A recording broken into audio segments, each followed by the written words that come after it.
नमस्कार दोस्तों। आइए सुनते हैं दीपक शर्मा जी की लिखी कहानी एक तवे की रोटी। उस शाम संतोष बुआ मुझे जब अपनी चौबारे के छज्जे पर दिखाई न दी तो उनकी खबर लेने मैं ऊपर उनके पास पहुंच ली। अपने बिस्तर पर लेटी वह थर थर काँप रही थीं, शीत से ठंडे शरीर के साथ, रजाई और कंबल ओढ़े रहने के बावजूद। सुधीर, छज्जे पर खड़ी होकर मैंने छोटे भाई को पुकारा। उससे बड़ा सुशील 4 से 6 बजे तक कंप्यूटर सीखने जाता है। क्या है? सुधीर हमारे आंगन में चला आया। वालिया अंकल को बुला लाओ, बुआ को तेज सर्दी लग रही है। वालिया अंकल डॉक्टर हैं और हमारे पड़ोस में उनका अपना क्लिनिक है। पापा के वह अच्छे दोस्त हैं और हमारे फैमिली डॉक्टर भी। इनकी हालत बहुत नाजुक है। वालिया अंकल ने आते ही बुआ का निरीक्षण किया। नब्ज बहुत धीमी चल रही है और लगता है इन्होंने काफी दिनों से खाना पीना एकदम छोड़ रखा था। अपने भाई भाभी के गम में क्या? संतोष बुआ मेरी नहीं, पापा की बुआ थी और पिछले ही महीने मेरे दादा और दादी की मृत्यु हुई थी। बल्कि दादी की मृत्यु तो नाटकीय भी रही थी। पथरी का ऑपरेशन कराने अस्पताल गए दादा मृतावस्था में घर लौटे थे और उनकी उठवानी के बाद दादी जो अपने कमरे में सोने गईं तो फिर कभी न जागी। मालूम नहीं, मैंने कहा। दादी के बाद बुआ इधर चौबारे में खुद पकाती खाती हैं। दादी के रहते बुआ के खाने पीने का सामान कई बार मैं खुद यहाँ पहुँचाती रही थी, लेकिन दादी के बाद ममा ने उन्हें खाना भेजना कतई ज़रूरी न समझा। असल में खाना बनाने से ममा जी चुराती है और रसोई के लिए नौकर रखने की अपनी फरमाइश जब तब पापा के आगे रखती भी रहती हैं। दादी की वजह से उनकी यह फरमाइश हर बार रद्द हो जाती थी। शायद इसलिए प्रतिक्रिया स्वरूप दादी की मृत्यु के बाद से ही मामा होटल से खाना मंगवाने लगी हैं।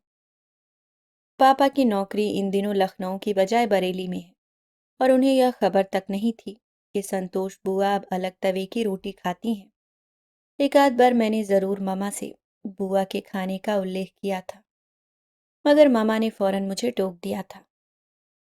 सुधीर को मैंने उसके पास भेजा तो था, हम लोग होटल से खाना मंगवा रहे हैं, आपको मंगवाना हो तो रुपया दे दीजिए, मगर उन्होंने साफ मना कर दिया था। हैरत है, वालिया अंकल ने मुझे डपटा। खुद पकाने खाने की इनकी कोई उम्र है भला? 30 पर दिसंबर की यह तीखी सर्दी, हो न हो इन्हें हाइपोथर्मिया हो गया है। हाइपोथर्मिया? हाँ, कुपोषण और सर्दी जब एक साथ बुढ़ापे के संग जुड़ जाए तो शरीर का ताप इसी तरह 35 डिग्री के नीचे चला जाता है। अब फैसला यह करना है, ग्लूकोज इन्हें यहाँ दिया जाए या मेरे क्लिनिक के पास वाले अस्पताल में। मामा से पूछकर आपको बताती हूँ। मैं तुरंत नीचे चली आई। मामा ने संतोष बुआ को अस्पताल भेजना बेहतर समझा और वालिया अंकल ने उसी दिन उन्हें वहां दाखिल करवा दिया। 5वें दिन उन्होंने आंखें खोली और 7वें दिन वह पहली बार बिस्तर पर बैठी। मैं अमृतसर जाऊंगी हंसराज, बिस्तर पर बैठते ही बुआ ने पापा से कहा। बुआ के दाखिल होने की सूचना मिलते ही पापा बरेली से इधर लखनऊ पहुंच लिए थे और पिछली तीनों रातें उन्होंने बुआ के संग बिताई थीं अस्पताल में। अमृतसर? मेरी कनौतियां खड़ी हो लीं। दादी तो हमेशा संतोष बुआ को रायविंड की बताया करती थी। आपकी तंदुरुस्ती पहले लौट आए। पापा ने बुआ का हाथ सहलाया। मैं ज़रूर आपको वहां ले जाऊंगा और सबसे मिलवा कर लाऊंगा। मैं इधर लौटना नहीं चाहती, बुआ ने कहा। अब वहीं रहूंगी, वहीं मरूंगी। डॉक्टर आपको अस्पताल से छुट्टी अगले हफ्ते देंगे। पापा हंस दिए। जब तक मैं भी अपनी बरेली में एक हफ्ता अपनी ड्यूटी बजा लूं। 14वें दिन बुआ की हालत कुछ और सुधरी तो अस्पताल के डॉक्टरों ने बुआ को इंटेंसिव केयर यूनिट के स्पेशल वार्ड के एक कमरे में खिसकाना चाहा। जगह की बदली के वक्त जब उन्हें स्ट्रेचर पर लिटाया गया तो उन्होंने वहां मौजूद पापा से पूछा, हंसराज, मुझे अमृतसर ले जा रहे हो क्या? नहीं बुआ, पापा फिर हंस पड़े। अमृतसर आप जरूर जाएंगी, मैं वादा करता हूँ, लेकिन अभी नहीं। डॉक्टर लोग चाहते हैं इधर अस्पताल में अभी आप 7-8 दिन और गुजार लें। पिछली बार भी तुमने 1 हफ्ता बताया था। बुआ अधीर बोली। 1 हफ्ता और बीत जाने दीजिए बुआ, पापा ने कहा। यहाँ सब ठीक चल रहा है। दिन में सरोज आपके पास रहती है और रात में सुधीर और सुशील। इस बीच मैं बरेली फिर होकर आता हूँ। बरेली में 1 सप्ताह और बिताकर पापा लौटे, तो डॉक्टरों ने बुआ के स्वास्थ्य लाभ की सूचना दी। आप चाहें तो इन्हें आज अस्पताल की व्हीलचेयर पर यहीं घुमा लीजिए। छुट्टी मगर इन्हें कल ही दे पाएंगे। 12:30 के करीब जब व्हीलचेयर दूसरे मरीजों से खाली हुई, तो पापा ने उन्हें वहां जा बिठाया। अमृतसर जा रहे हैं? बुआ ने पूछा। अमृतसर भी जाएंगे, जरूर जाएंगे। अभी आप थोड़ा यहाँ घूम कर देखिए। उन्हें घुमाने का जिम्मा पापा ने मुझे दे दिया। लो सरोज, बुआ को घुमा लाओ। अस्पताल का वह स्पेशल वार्ड उसकी तीसरी मंजिल पर था और घुमाने के लिए वहां सिर्फ बालकनी थी, जहां पहुंचने के लिए जनरल वार्ड के कमरों से गुजरना जरूरी था। जैसे ही हम जनरल वार्ड से गुजरे, बुआ ने मुलाकातियों द्वारा अपने मरीजों के लिए लाए गए खाने के डिब्बे खोलते हुए देख लिए और चिल्लाने लगी, मुझे रोटी चाहिए, मुझे रोटी ला कर दो। आप अभी बालकनी में चलिए, मैंने उनका गला थपथपाया। पापा से कहकर अभी रोटी मंगा दूंगी। अस्पताल की अपनी टिकान के दौरान वह केवल दूध, चाय और बिस्किट, डबल रोटी ही लेती रही थी। नहीं, हाथ फैलाकर वह चीखने लगी, मुझे रोटी चाहिए, अभी चाहिए। हाँ बुआ। व्हील चेयर रोककर उनके हाथ उनकी गोदी में वापस रखने का मैंने प्रयास किया। आपको रोटी अभी मिल जाती है। नहीं, वह बेकाबू हो गई। देखो लोगों, मेरी बदकिस्मती देखो, मुझे रोटी खानी है और मुझे रोटी देने वाला कोई नहीं। मुझे बताओ मैं क्या करूं। हिचक फिर मैं बालकनी न जाकर उन्हें उनके बिस्तर पर लौटा लाई। मैं अमृतसर जाऊंगी हंसराज। बिस्तर पर लौटते ही बुआ ने फिर जिद पकड़ ली। अच्छी बात है, मैं आज ही टिकटें बुक कराता हूँ। लेकिन लोहड़ी के इन दिनों में हावड़ा मेल में रश बहुत रहता है। हो सकता है टिकटों में अभी 1-2 हफ्ते लग जाए। तुम फिर टाल रहे हो हंसराज। बुआ रोने लगी। मैंने अब सब सोच लिया है, मैं अब वहीं रहूंगी, वहीं मरूंगी। बस टिकटें आ जाने दीजिए बुआ। पापा ने उनके कंधे थपथपाए। मैं वादा करता हूँ, अमृतसर मैं आपको लेकर जाऊंगा। इन्हीं 3-4 हफ्तों के बीच, जब तक आप गाड़ी के सफर लायक भी हो लेंगी। मैं हलवा पूरी खाऊंगी। अपने चैबारे के बिस्तर पर लेटते ही अगले दिन अस्पताल से लौटने पर संतोष बुआ फिर जिद कर बैठी। हलवा पूरी आपको नुकसान कर जाएगी बुआ। पापा ने उनकी बाह सहलाई। स्वर्णा आपके लिए धुली मूंग की हल्की खिचड़ी तैयार करेगी। आप खिचड़ी खाना। नहीं, मैं हलवा पूरी खाऊंगी। आप इन्हें हलवा पूरी ही मंगवा दीजिए, मामा ने पापा से कहा। इस उम्र में बड़े बुजुर्गों के साथ जिद नहीं करनी चाहिए। उन्हें अपनी मर्जी चला लेने दीजिए। क्या मालूम उनकी कौन सी ख्वाहिश उनके सीने में कब से दबी पड़ी हो। और पापा ने सुधीर को बाजार भेजकर हलवा पूरी मंगवा दी। संतोष बुआ ने 2 ग्रास में ही पहली पूरी खत्म कर ली और बोली, एक और लाओ। जिस रस और सुस्वाद के साथ उन्होंने अपने होठों पर अपनी जीभ फेरी, वह हमारे लिए नितांत अजनबी था। अपने खाने के प्रति इतनी रुचि उन्होंने पहले कभी न दिखाई थी। पापा ने दूसरी पूरी उनकी थाली में धर दी, फिर उनके अनुरोध पर तीसरी। लेकिन जब उन्होंने चौथी पूरी की मांग की तो पापा उन्हें घुड़क बैठे। अब आपकी बात न मानी जाएगी, मैं आपका नुकसान नहीं कर सकता। गुस्से के मारे फिर संतोष बुआ ने रात में सूप के साथ टोस्ट न लिया। सूप भी पापा ने उन्हें जबरदस्ती ही पिलाया, वह भी शायद 3 या 4 चम्मच। रात में पापा ने मेरा बिस्तर भी चैबारे में बिछा दिया। जब तक हम लोग अमृतसर नहीं जाते, सरोज बुआ के पास सोएगी। वहीं अपनी इंटर की पढ़ाई करेगी और वहीं उनकी हर जरूरत पूरी करेगी। हंसराज, हंसराज। रात के किसी एक पहर संतोष बुआ एकाएक पापा को पुकारने लगी। कुछ चाहिए बुआ? मैंने पूछा। मुझे मेरा बक्सा चाहिए। उनका लोहे का बक्सा उनकी चारपाई के नीचे पड़ा रहता। चाबी? मैंने बक्सा बाहर खिसका लिया। बक्से की चाबी वह अपने पास ही रखा करती। लो खोलो। अपने बिस्तर के तकिए के नीचे से चाबी उन्होंने मुझे पकड़ा दी और तकिए के सहारे बिस्तर पर बैठ ली। उनके बक्से में झांकने का मेरा वह पहला अवसर था। मामा ने भी उसे केवल खुलते और बंद होते ही देखा था, और पापा के सिवा उस बक्से के व्रणय विषय हम बच्चों में से किसी की नज़र में न गुजर सके थे।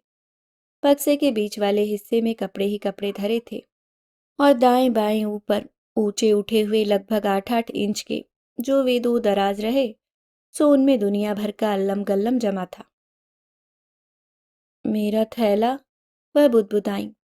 सिक्के जमा करने के उनके पुराने शौक से हम सभी परिचित थे, और हम जानते थे उनकी उस फेमस थैली में थे भांति भांति के अनेक नए पुराने सिक्के, समय समय पर सरकार द्वारा जारी किए गए विभिन्न नए सिक्के, तरह तरह के पुराने चौकोर पैसे, गोल पैसे, छेदिया पैसे, सन 55 से पहले की इकन्नियाँ, 2 अन्नियाँ, चवन्नियाँ, अठन्नियाँ इत्यादि।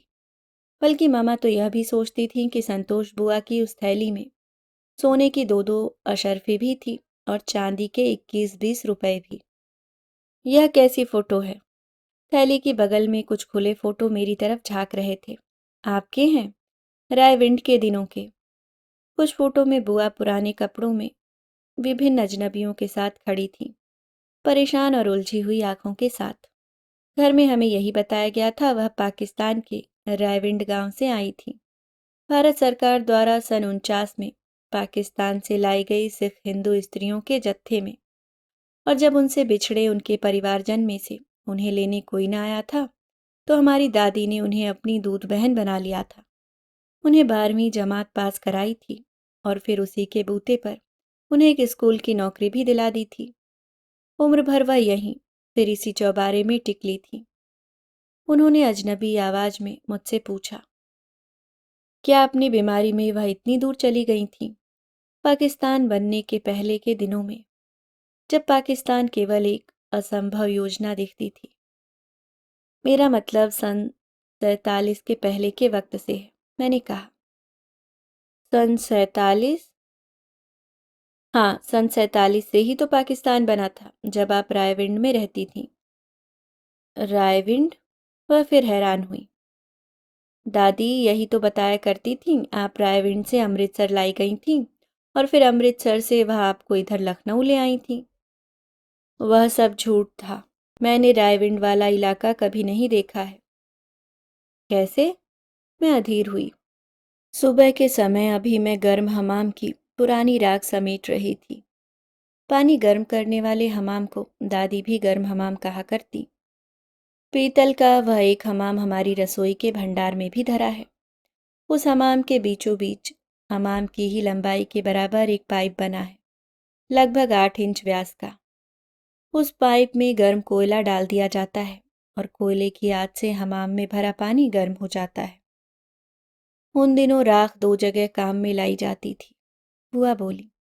रसोई में बर्तन चमकाने के लिए और पखाने में मल ढकने के लिए। आज जैसे फ्लश वाले बाथरूम तब थे कहाँ। उस मकान में 2 पखाने थे। छत वाला घर की स्त्रियों के काम आता, और घर के मेन दरवाजे से सटा हुआ घर के पुरुष जन के। हाँ, तो उस दिन मैं नीचे वाले पखाने की बगल में धरे डिब्बे में हमाम वाली राख अभी रखी रही थी कि निचली दीवार के उस पार खड़े एक दंपत्ति ने मुझे पुकारा, बहन बहन। उन दिनों घर में अपनी सौत के आ जाने की वजह से मेरी हालत एक टहलनी से बेहतर न थी, और बहन के उस आत्मीय संबोधन ने मेरा दिल। रेफ्यूजी कैंप में उन्हें ठहराया गया था। वहाँ का पखाना उसके इस्तेमाल के काबिल न था, और अपनी गर्भावस्था की उस अप्रवृत्ति स्थिति में वह यहाँ का पखाना इस्तेमाल करना चाहती थी। फिर मैंने पूछा। उस समय सभी सो रहे थे, और मैं पूछती भी तो किससे। मैंने दरवाज़ा खोल दिया। कल फिर आ जाऊं क्या? जाते समय स्त्री ने पूछा। आ जाना, मैंने कह दिया। लेकिन तीसरे ही दिन हम पकड़ी गईं। घर में कोहराम मच गया, और मेरी सास और सौत ने मिलकर मेरी पिटाई करवाई। किससे? गन्ने की सीढ़ी से। पति से मेरी बोलचाल बंद हुए लंबा अरसा गुजर चुका था, लेकिन अब भी मेरी शिकायत उन्हीं तक पहुंचाई जाती थी और सज़ा भी उन्हीं के हाथों दिलवाई जाती थी। यह सब अमृतसर की बातें हैं। हाँ, अमृतसर की। पिटाई के समय मेरे दिमाग में अचानक ही तुलसीदास प्रकट हुए। औरत के साथ ही मेरे हाथी स्वान, लेवा देई काहू तो न पीर। और अगली सुबह उस दंपत्ति के आने से पहले ही मैंने दीवार फांदी और उन्हें सड़क पर जा मिली। उधर आज मत जाना, जाओगे तो वे लोग आपके संग बुरा करेंगे। उन्हें जब पता चला मुझ चातक की आस राम श्याम धन की भी खत्म हो चुकी थी, तो उन्होंने मुझे उस नरक को छोड़ देने के लिए कहा। संयोगवश वे उसी दिन इधर लखनऊ के लिए निकल रहे थे और मैं उनके साथ हो ली। आपके बाल बच्चे, आपके मायके वाले, वे कहाँ थे? बच्चे मेरे थे नहीं, मैं बांझ थी, और मायके वाले मेरे बहुत डरपोक लोग। उन्हें मेरा कष्ट कबूल था, मगर अपने घर में मुझे जगह देना कबूल न था। वहां से भाग आने के बाद आपने वहां कभी अपनी खबर भेजी, उनकी खबर मंगवाई? सच पूछो तो उनकी तरफ मेरा कभी फिर ध्यान ही न गया। तुम्हारी दादी के प्यार ने मुझे उनकी तरफ से बेपरवाह कर दिया था। लेकिन जब से मेरी वह हमदर्द गई है, मेरा ध्यान उधर बार बार पलटता है। कैसे? क्यों? तुम्हारी मामा ने मेरी तवज्जो अलग कर दिया। उधर अमृतसर में रुलाई थी, बेलिहाजी थी, बेइंसाफी थी, मगर रोटी तो इकल्ले तवे की थी। अब भी आपको एक ही तवे की रोटी मिलेगी बुआ? मैं रोने लगी। दादी का बुआ के प्रति रहा स्नेह मेरे कलेजे में उतर लिया। मैं आपको वचन देती हूँ, बदले में तुम मेरी यह थैली ले लो। बुआ की आंखें भी छलक आईं, मगर रोटी मुझे एक तवे की ही चाहिए। थैली आप यहीं बक्से में रखिए, मैंने कहा। पापा से मैं जब मामा की शिकायत करूंगी तो उन्हें पापा का कहना मानना ही पड़ेगा। हंसराज को कहने से उसे बहुत दुख होगा। वह बेचारा तो पूरे दम से मेरी सेवा करना चाहता ही है। तुम अपनी मामा से ही बात करना अभी। हमारा राशन पानी क्या मुफ्त आता है? मेरी बात सुनते ही मामा ने अपने हाथ नचाए। तुम बच्चों की पढ़ाई मुफ्त हो रही है? क्या वह नहीं जानती कैसे कमर तोड़ महंगाई है? और न सही अपना ही खर्चा मुझे दे दें। और न सही अपना ही खर्चा मुझे दे दें। अपनी थैली क्या वह ऊपर ले जाएंगी? ऐसी जड़ताई का क्या भरोसा। दम तोड़ते समय तुम्हारे पापा से कसम ले ले, यह थैली उधर अमृतसर पहुंचानी है। तुम में न धीरज है मामा। मैं खींच गई, न करुणा। जाओ, मैं तुमसे नहीं बोलती। जादू टोना वह बुढ़िया अच्छा जानती है। बुआ अब अमृतसर नहीं जा रही। तभी पापा हमारे पास चले आए। यहीं रहेंगी, और उनकी यह थैली भी अब हमारे पास रहेगी, लेकिन बस नाम के वास्ते। लाइए। मामा ने फौरन थैली झपट ली। मुझे दीजिए, इसे मैं अपनी अलमारी के सेफ में संभाल कर रखूंगी। लेकिन इसे खोलना नहीं, पापा ने कहा। बुआ की यह अमानत है। अभी आप सुन रहे थे दीपक शर्मा जी की लिखी कहानी एक तवे की रोटी।